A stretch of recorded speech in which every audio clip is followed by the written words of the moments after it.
সেই 12 নম্বর সেকশনটাকে সামনে রেখে আমি রাজ্যের মুখ্যমন্ত্রীকে চিঠি করি। কুরবানি বিষয়ে 1950 সালে একটা আইন হয়েছে। সে আইনে বলা আছে 6টা সম্ভবত পশুকে উল্লেখ করে যে এই পশুগুলো এজ দেওয়া আছে, এর ওপরে জবা করতে পারবে, পশু বলি দিতে পারবে, কুরবানি দিতে পারবে, তার নিচে পারবে না। কিন্তু যেহেতু আইন আছে, আইনের মান্যতা দিতে হবে, আইনের বাইরে যেতে পারবেন না। কিন্তু ওই আইনের 12 নম্বর সেকশনে একটা ছাড় দেওয়া আছে। রাজ্য সরকার যদি চায় এই পশু বলি ধর্মীয় উৎসবের জন্য, চিকিৎসার জন্য, গবেষণার জন্য এজ লিমিট থাকবে না। সেই 12 নম্বর সেকশনটাকে সামনে রেখে আমি রাজ্যের মুখ্যমন্ত্রীকে চিঠি করেছি দুটো কারণের জন্য। একটা হচ্ছে ইসলাম ধর্মের যারা অনুসারী তাদের রিলিজিয়াস এক্সারসাইজ যাতে ঠিকঠাক হয় সেটা মাথায় রেখে, আর দ্বিতীয়টা হচ্ছে বাবুকে সাইড দাও। দ্বিতীয়টা হচ্ছে আমার অনেক ম্যাক্সিমাম আমার হিন্দু সমাজের মানুষজন গোপালন করে, গরুকে ছোট করে থেকে বড় করে দীর্ঘদিন 1 বছর 2 বছর করে খাওয়া দাওয়া করে বড় করে এই কুরবানির সময় তারা বিক্রি করে, তার থেকে দুটো উপার্জন হয়, কারো মেয়ের বিয়ে দেয়, ফার্নিচার করে, বাড়ি ঘরদর করে, এই কাজে লাগায়। কিন্তু এইবারে রাজ্য সরকার যে কঠোরতম অবস্থান নিচ্ছে, ফলে আর্থিকভাবে ক্ষতিগ্রস্ত হচ্ছে আমার হিন্দু সমাজের ভাইরা।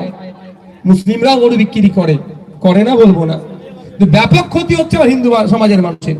সে কথা মাথায় রেখে আমি এই চিঠিটা করেছি। তারপরেও বলবো, এখন সোশ্যাল মিডিয়াতে ব্যাপক আকার ধারণ করেছে। মুসলিম সমাজের মানুষরা বলছে আমরা এবারে গরু জবাই করব না, প্রতিজ্ঞা নিয়ে নিয়েছি। সেটা একটা ভালো সাইট, নীরব প্রতিবাদ এটাকে বলে। নীরব প্রতিবাদ নিয়ে যারা নিয়েছে তাদেরকে আমি না বলবো না, যে প্রতিবাদ তারা করছে চালিয়ে যাক। কিন্তু সরকার যাতে আইনটাকে সেকশন 12 কে যাতে তার পাওয়ার দেখিয়ে, স্টেটের পাওয়ার দেখিয়ে যাতে মিনিমাইজ করে, সে আবেদনটা আমি করেছি। দ্বিতীয় হচ্ছে মাইকে আজাদ। এবার আমার কথা নেই, এখন সমস্যা হচ্ছে কি জানেন, নওশাদ সিদ্দিকী তিল জ্বলাই না গেলেও দোষ, আর গিয়ে বুলডোজারের সামনে দাঁড়ালে বলে ফুটেজ খায়। সমস্যা কোথায়? আজকে জাহাঙ্গীর খান সাহেব ও পদপ্রার্থী তুলে নিয়েছে, নওশাদ সিদ্দিকীর ওটাও দোষ। দেখবেন লেখালেখি করছে সব নওশাদের দোষ, চলো তাই হোক নওশাদের দোষ। আর আমি সত্যি কথা বলে একটু অনেকের গায়ে লেগে যায়। দেখো, আমি মিথ্যাচার করুক, মিসলিড করুক, আমি তো করতে পারবো না। এখন হচ্ছে মাইকের আজান। প্রথম কথা হচ্ছে, কোন সে মসজিদ হোক, গুরুদুয়ারা হোক, মন্দির হোক, যেখানে হনুমান চালিসা চলুক, কীর্তন চলুক, আজান হোক বা যাই হোক না কেন, কোন ধর্মস্থানের মাইক খোলার অধিকার কোন জায়গায় লেখা নাই। কি বলা আছে? 4টে জোনে ভাগ করা আছে সাউন্ডকে। প্রথম হচ্ছে industrial area, commercial area, residential area, silence zone. 4টে জোনে সাউন্ডকে ভাগ করা হয়েছে। রাতের জন্য একটা দিয়েছে, দিনের জন্য দিয়েছে। এবার হচ্ছে রাত কটা? রাত 10টা থেকে ভোর 6টা পর্যন্ত, সকাল 6টা পর্যন্ত এটাকে রাত বলা হচ্ছে। সকাল 6টা থেকে রাত 10টা পর্যন্ত এটাকে দিন বলা হচ্ছে। আপনারা আপনাদের ধর্মস্থানের মাইকের সাউন্ড যদি সাইলেন্স জোন হয়, মনে 40-এর নিচে রাখতে হবে। আমার একটু যদি টাইম দেন আমি বলতে পারি, তাহলে একটু টাইম দেবেন 1 মিনিট? সঠিকটা বললেই সুবিধা হবে, তাই না? না, সঠিকটা বললেই সুবিধা হবে।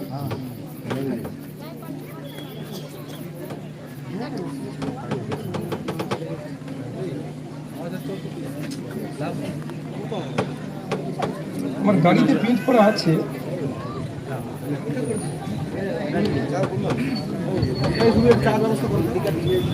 আমার গাড়িতে প্রিন্ট করা কাগজটা আছে, কেউ আনা যেতে পারবে?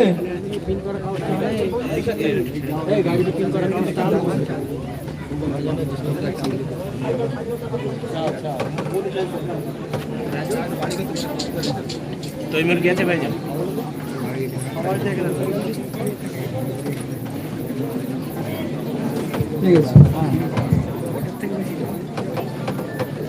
জেনে রাখুন, অযথা হুটাপাটি করার দরকার নেই। কোনো পুলিশের কোনো অথরিটির রাইট নাই আপনার মাইকটা খোলা মন্দির থেকে মসজিদ থেকে এসে বলতে পারে কম্পিটেন্ট অথরিটি, পুলিশ হোক যেই হোক, যে আপনি এর নিচে সাউন্ডটা করুন। যেমন বলছি, industrial area, commercial area, residential area, silence zone. Day কখন? সকাল 6টা থেকে রাত 10টা হচ্ছে দিন, আর রাত 10টা থেকে সকাল 6টা। ইন্ডাস্ট্রিয়াল এরিয়া দিয়ে দিনের বেলা হচ্ছে 75 ডেসিমেল, আর নাইট এরিয়াতে 70 ডেসিমেল। কমার্শিয়াল এরিয়াতে 65 ডেসিমেল, আর দিনের জন্য এটা, রাতের জন্য 55 ডেসিমেল। রেসিডেন্সিয়াল এরিয়াতে 55 আর রাতের জন্য 45। সাইলেন্স জোন যেটা আছে 50 দিনের বেলায়, রাত্রের বেলা 40। এর মধ্যে আপনি রেখে মাইকে রাজান দিতে পারেন, মন্দিরের কীর্তন বাজাতে পারেন, হরিনাম বাজাতে পারেন, গুরুদুয়ারা ধর্মীয় করতে পারেন। কারো অধিকার নাই আপনাকে এসে ডিস্টার্ব করার। মাথায় থাকবে। এবার হচ্ছে কি জানেন, যে ওই পাড়ায় এই হয়েছে, সেই পাড়ায় ওই হয়েছে। আপনার পাড়ারটা কি হয়েছে আপনি আগে দেখেন তো। ঘটনাটা এটা হচ্ছে না অমুক জায়গায় না বিয়ে দিয়েছে, সেটা খোঁজ নিতে হবে ভালো করে ভাই। যদি এই ধরনের কোনো ঘটনা থাকে যে অমুক জায়গায় মসজিদ থেকে, মন্দির থেকে, গুরুদুয়ারা থেকে জোর করে মাইক খুলে নিয়েছে, উপযুক্ত প্রমাণ নিয়ে আমাদের কাছে জানান। যেই পুলিশ না বিয়েছে সেই পুলিশকে কোর্টে দৌড় কাটাবো আমরা। বুঝতে পেরেছেন কি বলছি? ফালতু কেউ যদি কিছু বলে এতে আপনারা আতঙ্কিত হবেন না। দেশ রাজ্য কারো কথাই চলবে না। সংবিধান, আইন, আদালত তাকে মান্যতা দিয়ে চলবে, একটু মাথায় রাখবেন। বিজেপি ক্ষমতা এসছে তো কি হয়েছে? বিজেপি ক্ষমতা এসছে, রাতকে সকাল বলবে, সকালকে রাত বলে মেনে নিতে হবে নাকি? সংবিধান বহির্ভূত কথা বলবে, তা মেনে নিতে হবে নাকি? বিজেপি সেটা কি হয়েছে? হ্যাঁ, যেটা সংবিধানের গণ্ডির মধ্যে থেকে বলবে মানতে সেটা বাধ্য। আজকে গণ্ডির মধ্যে আছে সাউন্ড, আমাদের যেটা পলিউশন কন্ট্রোল বোর্ড আছে তার নির্দেশিকা যেটা আছে তার মধ্যে বলবে মেনে নাও। তাহলে মাথায় থাকলো কোনটা কোন জনের জন্য কতটা লাগবে। শুধু যত যা পারছে আপনাকে আমাকে ভয় দেখানো হচ্ছে, আতঙ্কিত করা হচ্ছে, অহেতুক আতঙ্কিত করে আপনাকে আমাকে চুপ করে উত্তেজিত করতে চাইছে, উস্কানিমূলক কথাবার্তা বলার চেষ্টা করছে। তাতে আমি জড়াবো না। আমি চলবো কোথায়? গাইডলাইনের উপরে, নির্দেশিকার উপরে। আমি নির্দেশিকার বাইরে চলবো না। এবার মনে হয় যদি এটা ভুল আছে, তার জন্য কোর্ট আছে, আপনি কোর্টে যান, চ্যালেঞ্জ করুন। কি বলেছি বুঝে আসছে না? এখানে 40 ডেসিমেলটা বলা উচিত হয়নি, 50 করা দরকার ছিল। যদি মনে হয় এটা তার জন্য কি চ্যালেঞ্জ করতে হবে, তার জন্য এখানে কেউ বলতে আসলে তাকে আটকে রেখে স্লোগানিং করলে কিচ্ছু লাভ হবে না। তার জন্য আপনার রাইট আছে, আপনি কোর্টে চলে যান, গিয়ে চ্যালেঞ্জ করুন। আপনাদের বলবো, কারো পাতা ফাঁদে জড়াবেন না। উস্কে দিলে ক্ষতি আপনার হবে, সে উপরে বসে বসে মজা দেখবে। তাহলে সাউন্ড নিয়ে, কুরবানি নিয়ে ক্লিয়ার আপনারা? যেহেতু আইন হয়েছে 14 বছরের নিচে দেওয়া যাবে না। এবার এই আইনটাকে চ্যালেঞ্জ করতে হবে। আমি আমার আইনজীবীদের সাথে কথা বলেছিলাম, এই আইনটা 1950 সাল থেকে হয়ে আসছে। 2018 একটা মামলা হয়েছিল যে এখনই মামলা করলে রিলিফ পাওয়া যাবে না। তবে মামলা একটা হবে, নিশ্চিন্তে থাকুন, মামলা হবে। গতকালকেই জানতে পারবেন যে আমার বড় ভাইজান কোর্টে অলরেডি পাঠিয়ে দিয়েছে, কিন্তু সম্পূর্ণরূপে রিলিফ শর্ট টাইমে হয়ে উঠবে না। আইনকে আপনাকে আমাকে মান্যতা দিতে হবে, আইনের ঊর্ধ্বে ভাই কেউ নয়। তবে একটা কথা এটাও বলে রাখি, বাজার থেকে কেউ একটি গরু নিয়ে আসছে, পুলিশ তাকে ধরে এই তুই একে জবাই করবি, বলি দিবি, আটকে দেবে, এটাও পুলিশের রাইট নাই। ভালো করে বোঝেন। আপনি বাজার থেকে একটা গরু কিনে নিয়ে আসছেন বা একটা মোষ কিনে নিয়ে আসছেন, যেটা 6টা এর কথা বলেছে, প্রাণীর কথা কিনে নিয়ে আসছেন। আপনি তো বাড়িতে নিয়ে এসে তার দুধটা ধুয়ে খেতে পারেন তো, বা বিক্রি করতে পারেন তো দুধটা। বা ওই মোষটাকে, ষাঁড়টাকে বা গরুটাকে তো চাষের কাজে লাগাতে পারেন। যখন আপনি বলি দিচ্ছেন আইনত অপরাধ হচ্ছে, তার আগে পর্যন্ত আইনত অপরাধ করছেন না। সুতরাং পুলিশ এসে যদি কেউ ডিস্টার্ব করে তা তাকে এই উত্তরটা দিতে হবে, যেটা আমি বলি দেওয়ার জন্য নিয়েছি, তোমাকে কে বললো ভাই বলো তো আগে, তোমাকে ডিস্টার্ব করছো না। যখন বলি দেবো আইনত অপরাধ করলাম 14 বছরের নিচে। মাথায় থাকবে কি বলছি, এটা বুঝে নেন। খামাখায় আতঙ্কিত হয়ে লাভটা কি হবে? লাভটা কি আইনটা জানতে হবে। বাট এটাকে যাতে করে রিলিভ করানো যায়, এখন ভাই সময় নেই। সময় কার হাতে আছে? সরকারের হাতে আছে। সেকশন 12 সেইটাকে সরকারকে বলেছে আপনি রিলিভ করে দেন। কিন্তু যারা 80টা নিয়ে বসে আছে, তাদের একটা শব্দ খরচ নেই। সেই মোস্তাফিজুর রানা দমকল থেকে মুখ্যমন্ত্রীকে চিঠি করছে, ভাঙড় থেকে নওশাদ সিদ্দিকীকে চিঠি করতে হচ্ছে। আজকে 80টা যদি থাকতো, 80টা মিলে যদি আজকে মুখ্যমন্ত্রীর দ্বারস্থ হতো, অপোজিশন যখন আওয়াজ তুলছে দেখে স্বাভাবিকভাবে সরকারকে একটু মান্যতা দিতে হতো কি হতো না? এখনো যারা ভাবছেন তৃণমূলকে দিয়ে বিজেপিকে আটকাতে হবে, ওই জাহাঙ্গীরের মতো অবস্থা হবে, তীরে এসে তরি ডুবিয়ে দেবে। এবার এটা বলতে পারেন জাহাঙ্গীর সাহেব ভয়ে করেছে, হতে পারে ভয়ে। জাহাঙ্গীর সাহেব বিজেপির সাথে যোগ সাজগে করেছে, হতে পারে। আর একটা আছে, তৃণমূল কংগ্রেস জাহাঙ্গীর সাহেবকে বলেছে তুমি এই কাজটা করো। কারণ তৃণমূল কংগ্রেস এখন এই সদ্য সরকার থেকে বিরোধীতে এসেছে, ওরা গ্রাফ নিচের দিকে, তৃণমূল ছেড়ে লোক পালাচ্ছে। এই নির্বাচনে তো ব্যাপকভাবে পরাজয় হবে ফলতাতে। ওখানে বামপন্থী আইএসএফ এর সমর্থনে যে প্রার্থী আছে সিপিআইএম, কাস্তাতুরি তারা চিহ্ন এবার ওখান থেকে পাস হবে। 3 নম্বর 4 নম্বরও তৃণমূল থাকবে না, ওর পিছনে চলে যাবে, তাহলে ব্যাপক পরাস্ত হবে। এইটার ভয়ে মধ্যখান থেকে তো এটাও করতে পারে যে ভাই তুই এটা নিজে থেকে এটা তুই করে দে, আর আমরা বলবো ও নিজে থেকে করেছে, আমরা কিছু জানি না। মানে বিপর্যয় হলেও ওরা তৃণমূল গায়ে লাগাবে না, এটাও তো হতে পারে। একাধিক কারণ আছে। এই কারণের কথা বলেছি বলেও আবার কিছু ভাইদের কাছে নাকি আমি জ্বালা যাব কোথায়, তা কে কি বলছে সেই নিয়ে ভেঙে পড়ি না। মন জানে পাপ আর মা জানে বাপ। আমি কতটুকু সমাজের জন্য, হিন্দু মুসলমান খ্রিস্টান জৈন আদিবাসী নির্বিশেষে মানুষের জন্য কাজ করছে আমি জানি, আর যতটুকু আপনারা জানতে পারছেন মিডিয়ার মাধ্যমে অতটুকু। আর অন্যদের দেওয়া সার্টিফিকেট নিয়ে আমি ভেঙে পড়ি না। তো এখন আপনারা আসবেন, আপনাদের অভাব অভিযোগগুলো আমি শুনবো। প্রথমে মহিলারা আসবে, তারপরে পুরুষরা আসবেন।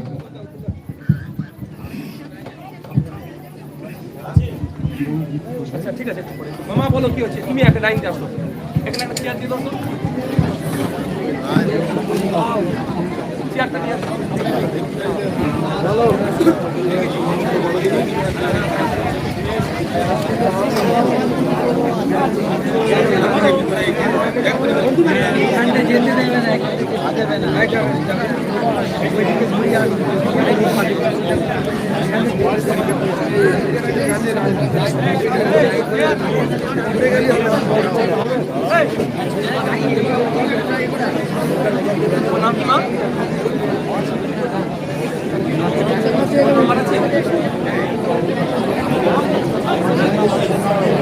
দাও নম্বর দাও, নম্বর দাও।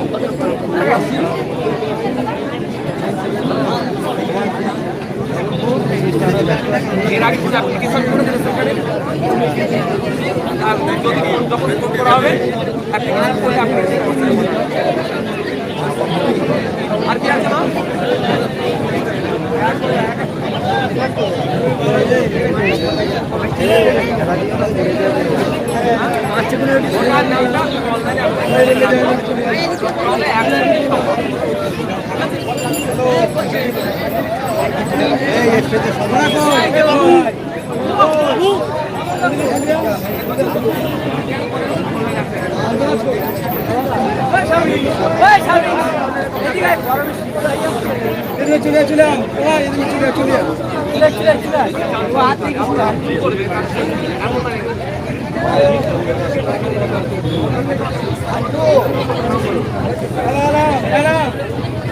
সব চলে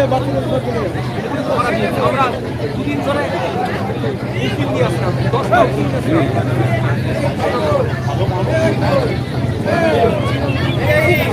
হ্যালো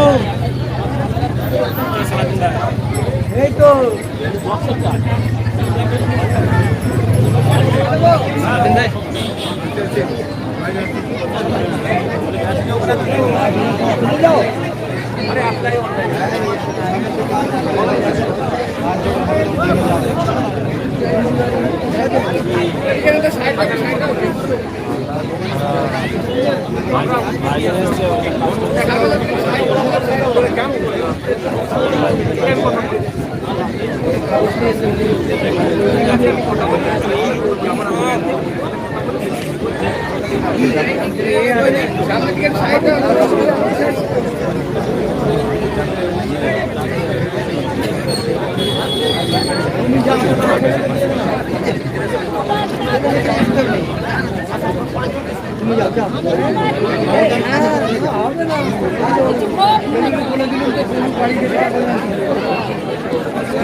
ছেলেদের লাইন থেকে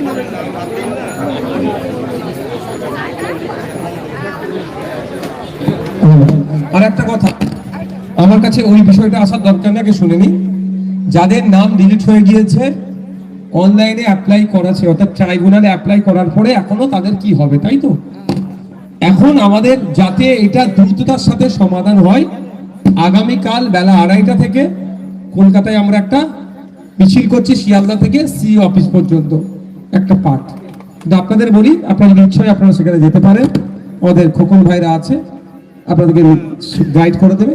দ্বিতীয় বলে রাখি যে আমরা ওইটা দ্রুততার সাথে যাতে আপনাদের নামগুলো হয় কোর্টের মাধ্যমে, তার আমরা ব্যবস্থা করছি। এখন এই কাজ শুরু হয়নি, সুতরাং ওটা নতুন করে কাউকে এখানে আসার দরকার নেই।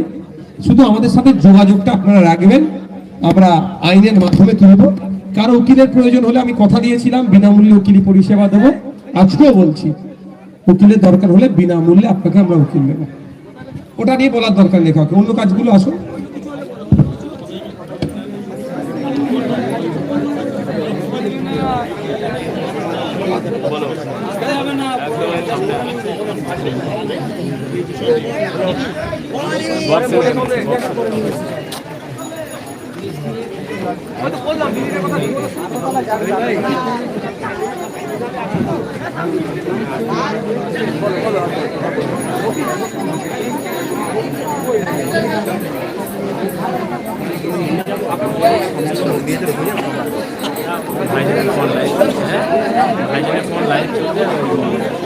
সামনে বসে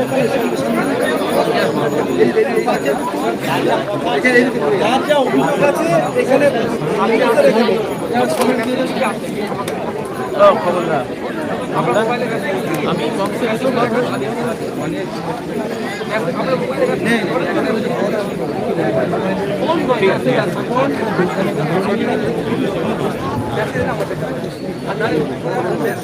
আমার নেই ভাই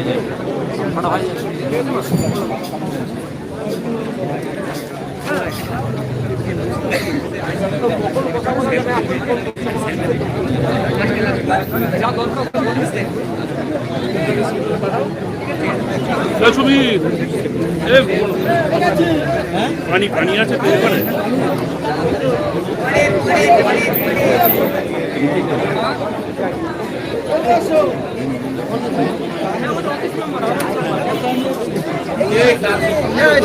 পানি আনতে বললেন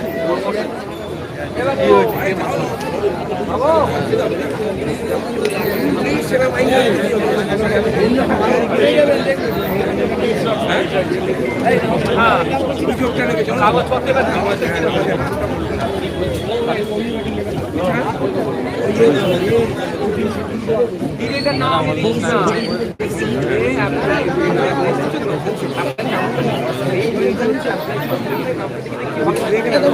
বাপ্পা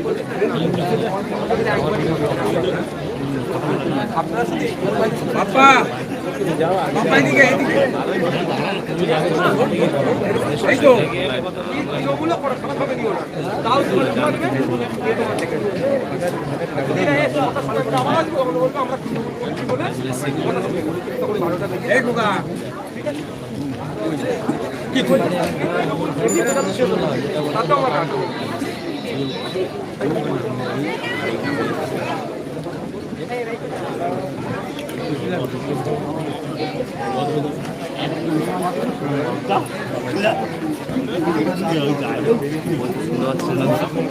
জানা পিছনে যা বাচ্চারা একটু দূরে থাকো মামা তুমি দেখেছো তো জমি জায়গার বিষয়ে আপনার জমি জায়গা দেখুন আপনি সেটা হচ্ছে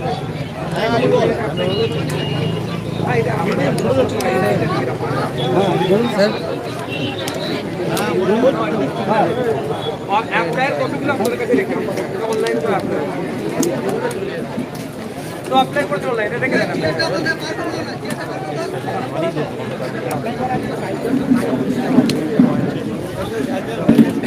এইটা তো এসআইআরটা তো বললাম আমি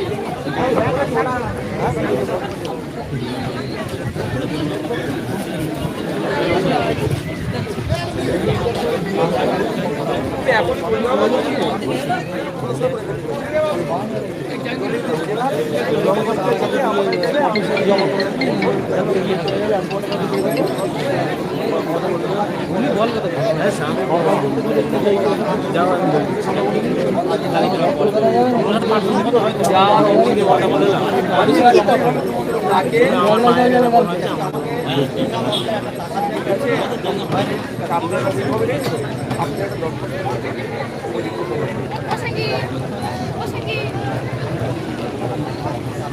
হাত